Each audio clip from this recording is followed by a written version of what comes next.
microtransactions, and DRM. Downloadable content. What's up, gamers?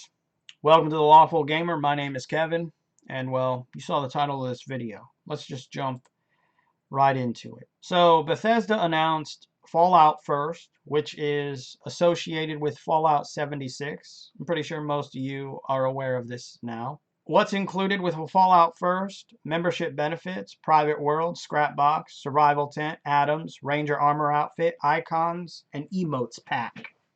All for the low price of, rounding to the nearest dollar, ladies and gentlemen, or in this case, the nearest cent, $100 annually, or at $13 a month, which roughly comes to about $156, if I remember the meme that I created, annually, with their monthly subscription base. And that's all you get. Now, I could sit here and tell you and point out how there are other subscriptions that are far more beneficial than this one. I think plenty of people have done that. It's also ironic that somebody created a spoof website. So let's, check this out. Private world, scrap boxes, and more. Come to Fallout 76 with Fallout First. FalloutFirst.com. Private world, scrap boxes, and more coming to Fallout 76 with Fallout Fuck You First. Are you proud of this, Bethesda? When Fallout 76 first came out, there was a little nickname. It didn't become a staple. It didn't become popular. It didn't stick. People referred to Fallout 76 as Sellout 76. Similar to how No Man's Sky became synonymously known as No Man's Lie. I mean, you have to honestly ask yourself, are you proud that this is where this has gone? And the biggest problem here is that they clearly don't, Bethesda doesn't see Fallout 76 as a piece of art. Because if they did, they would treat it like a piece of art. They would treat it like a piece of art rather than a product. And this is well known from their actions. Their actions have not been about fixing the game. It's about how can they manipulate the game mechanics in order to get you to purchase pay-to-win options, and of course now a yearly or monthly subscription to pay for an incomplete, broken game. That's what they've been focusing on. That's all they care about is money. I mean, when this game launched, it was bare bones. No NPCs, no single-player storyline, as they said there was going to be. And I know that for a fact because I watched that E3, and that was the one thing that I was like, if it has a story mode, I'll pick it up. It came out, and people were like, it doesn't even really have a single player mode. You still have to be online. And I'm like, then Bethesda can suck a dick. Because at the end of the day, they don't care about the quality of the game they're making, which, granted, I guess we could say that for just about any game they've created, because they're too lazy to fix their engine. But I digress. Semantics, technicalities. But they're so disconnected from this art form that they don't even make art anymore at this point. I mean, if you're not scared about what is that game? Starlight, or I don't know the name of this other game that people are interested in. And of course, the Elder Scrolls 6. I mean, people better be cautious with that. I mean, people better not jump on the pre-order bandwagon, even for collector's editions of those games. I mean, what we're seeing now, I think is just a precursor to just how disconnected they are from creating actual art that is entertaining, that has the potential to make them a profit. That should be their goal. Their goal should not be to create a product that hopefully generates them revenue. Because I will remind you, gamers, video games as an art form, or actually no, let me rephrase this. Art does not have literal accessories to the art itself. Video games is the only art form that sells you literal accessories to the art itself.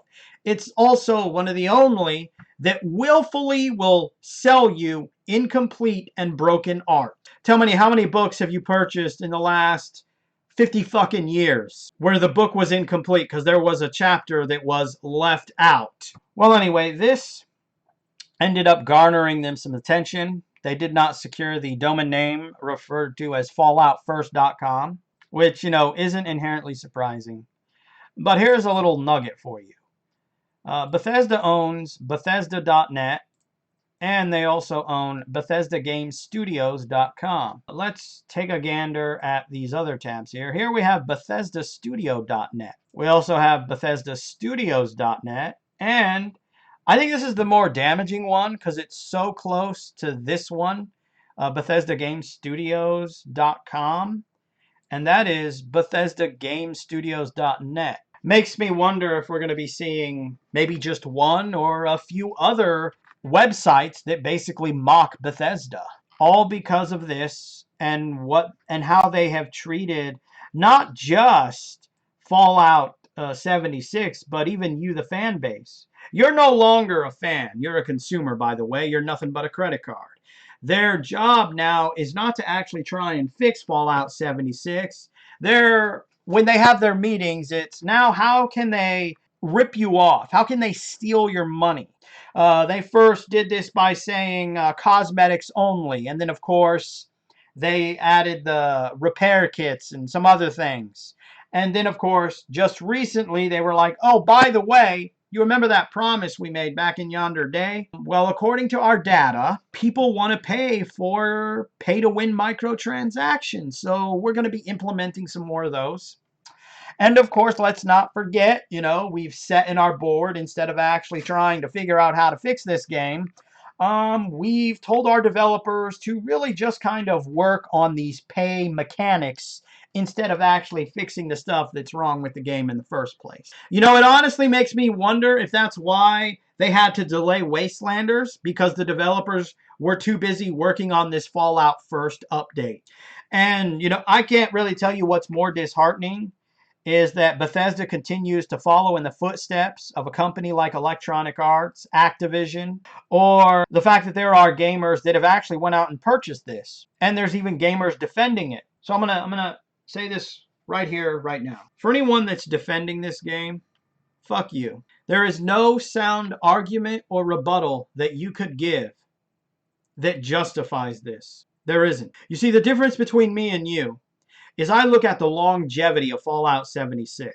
And unfortunately, the longevity of Fallout 76 is garbage. You see, if they would have actually released the game the way they stated they were going to, with an actual single-player campaign, then this is a game that, just like Skyrim, Fallout, Arena, even after the servers went offline and you could no longer play the online portion, people still, throughout the generations, would be able to play the single-player game. That's what we call a video game. That's what we call a true piece of art. Something that can be enjoyed generations to come. And I'm so sick and tired of gamers making excuses for microtransactions, cosmetic or otherwise. Because in this moment, it only matters here in this moment. As long as you get to enjoy the game, but when those servers go offline, that day one update is not available. Every other update is not available because developers have gotten lazy. We have nothing but incomplete, broken games for the generations after us to play, if they'll even be playable. You see, the idea of creating art is that it's supposed to stand the test of time. Art should not be limited by its time. Yes, originals may die, but in some way or form, that same art will continue to live generations after it was created. But when you look at video games as an art form, and just about all modern video games, from the PlayStation 3 generation and up, paperweights. So stop with the excuses for Fallout 76. You should want Bethesda to be better, because all you're doing is telling them, hey, you can release a broken game, I will buy it, and I will wait for you to update it. That's not how a video game is supposed to be, and that's not how art is supposed to be. Bethesda, you need to get your shit together. You need to stop treating this art form like it's nothing but a product, and you need to stop treating your fan base like they're nothing but credit cards. Because the reality of it is, and I don't know if you figured this out, you're not as big as Electronic Arts. The only reason why Electronic Arts still exists is because they're a big-ass corporation. You're simply owned by a corporation. It's a lot easier for gamers to band together and not buy your products to make a statement than it is with Electronic Arts. Unfortunately, that is also sad to say, because I think that even to somebody like Electronic Arts, if gamers actually stood together and didn't buy anything with the EA logo on it, that would definitely send a message when it comes to loot boxes, microtransactions, etc. That's all I have to say on this. Hope you enjoyed this video in some fashion or form. And remember, gamers, if you're not voicing your thoughts and concerns about the bullshit that is from developers and publishers and gamers, defending this kind of bullshit, creating this kind of bullshit, not focusing on actually updating this kind of bullshit when they release this bullshit, and instead they're focusing on microtransaction mechanics and how can we fuck the consumer in the ass one more time mechanics, you just might be a part of the motherfucking problem.